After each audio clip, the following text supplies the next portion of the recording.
In this section, we're going to start taking a look at the idea of these things called critical values. And a critical value is defined as one of two things with respect to the derivative. So critical values, first of all, defined either when the derivative is equal to 0, and we find some values x that are in the domain of the real numbers, okay? Or another condition is that f at x or f prime at x, excuse me, is undefined at some point for a function. Okay, so f prime at x is undefined. And usually we find these values c, right? And usually c is the way that we usually denote these sorts of critical values. So c is just some sort of value.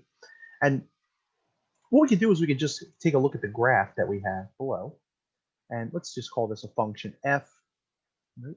And notice these points d and c. The derivative of the function is equal to 0, or in other words, we have a horizontal tangent at these points. All right. Now, right here, and this is one that we haven't seen, this is a cusp, and occasionally this happens in mathematics. All right. But if for some reason that we end up with some sort of cusp, usually the function is undefined at that point because it's a piecewise function or something like that. And so at each of these values, b, c, d, and even a, those are all critical, right? And that's one of the first steps that we need to do to be able to work with the applications of derivatives. We have to be able to identify critical values. Now, most of the time what we do is we just set the derivative to 0, set it equal to 0, and then see if the derivative is undefined at any points. So let's go ahead and take a look at a couple examples of this. It's not too difficult. So we have a function, a cubic function, f at x is equal to negative x cubed over 3 plus 121x. We want to find just the critical points of that function. All right, so first thing we're going to do is we're going to find the derivative, and that's pretty easy. All right, so now it might be helpful to think of this function as negative 1/3 x cubed plus 121x. So in other words, factor out that negative 1/3 as a kind of a coefficient. That might make it really easy. And so the derivative is negative 1/3 times 3 times x squared plus 121. And we're going to set that equal to 0. Or another way to write this would be negative x squared plus 121 is equal to 0. And we can solve this rather easily. So we can just go ahead and say negative x squared equals minus 121. Or another way to write that is x squared equals 121. And be careful, when you take the square root of both sides, there's going to be two solutions, plus or minus 11. All right, so remember, anytime you take an even power root, a second root, a fourth root, a 44th root, you always get two solutions, right? Because whenever you square a negative, it becomes positive. And so the critical points are at 11 and negative 11. Another example we can do is with transcendental functions. So in other words, these sorts of functions with e's and ln's and sines and cosines or whatever. So we have this function f at x equals e to the 4x plus e to the negative 4x. And we want to try to figure out where the critical points of this function are. Right? So first thing we're going to do is we're going to start by rewriting the function. It might be helpful to write it as 1/7 times the quantity of e to the 4x plus e to the minus 4x. All right, so that might be helpful when we find the derivative. And our derivative, we're going to have to use our chain rule. Right, so the 1/7 we could also distribute. We can make that 1/7 e to the 4x plus 1/7 e to the minus 4x, right? Just to kind of set it up for differentiation.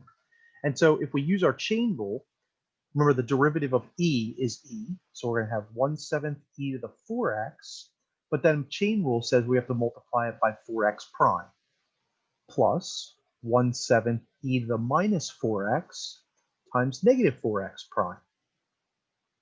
Or that's going to be 4/7, since the derivative of 4x is 4, the derivative of negative 4x is negative 4. So we're going to get 4/7 e to the 4x minus 4/7 e to the minus 4x. And Remember, a critical value is when the derivative is set equal to 0. And so now's the tough part for a lot of students is being able to solve this equation. All right? If it's polynomial, most of us are really good at solving it. Right? So there's a number of ways that we can solve this. One of the things that we can do is we can certainly add 4/7 e to the minus 4x to both sides. So we can get 4/7 e to the 4x equals 4/7 e to the minus 4x. And then we could easily divide both sides by 4/7. And so we would get e to the 4x equals e to the minus 4x. We'd like to get all the x's to one side. And we prefer not to divide by anything that contains an x in it. So let's factor instead. So let's rewrite this. Might have been easier just to write it like this in the first place. And what I'm going to do is I'm going to factor out an e to the minus 4x.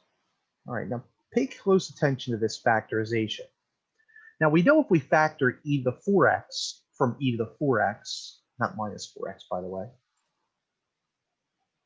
Or yeah, we're going to factor out an e to the minus 4x. So let's leave this first one blank for a second. But we know if we factor e to the minus 4x from e to the minus 4x, we just end up with 1. Now, what does this become? Well, this is going to be e to the 8x. And you might be thinking to yourself, well, how do we get e to the 8x? Well, remember, you can always check your answer by distributing. Right? And what happens when you distribute? Well, that's going to give you e to the minus 4x plus 8x, and negative 4 and positive 8 gives you 4x. And then clearly when you distribute it back to this 1, that's going to end up with a negative 4x. All right, so that is the correct factorization. And now you're going to set both of these equal to 0. So e to the minus 4x is equal to 0. And e to the 8x minus 1 is equal to 0. All right, and of course, how do we solve at this point? All right, so remember, e's and ln's are inverses of one another. All right, so what we're going to do is we are going to take the natural log. I'm just clearing out a little bit of space, make it nice and easy for us. So I'm going to take the natural log of both sides. So ln of e to the minus 4x equals ln of 0. But ln of 0 does not exist. Okay, so this actually does not have a solution. All right, so this is not a real number, so it does not exist. Now, what about this animal over here? Well, I'm going to add 1 to both sides. So I get e to the 8x is equal to 1. I'm going to take the natural log of both sides. So ln of e to the 8x equals ln of 1. We know that ln's and e's are inverses. So we have 8x. And we know that ln of 1 is 0. All right. And if you don't trust me, just use your calculator to verify that. And the only number you can multiply by 8 to get to 0 is 0 itself. So the only critical value in this case is when x is equal to 0. All right. So in the next video section, we're going to take a look at the final step, is that once we know what the critical values are, then we can find the maximum and minimum points of our functions over both a closed interval as well as an open interval.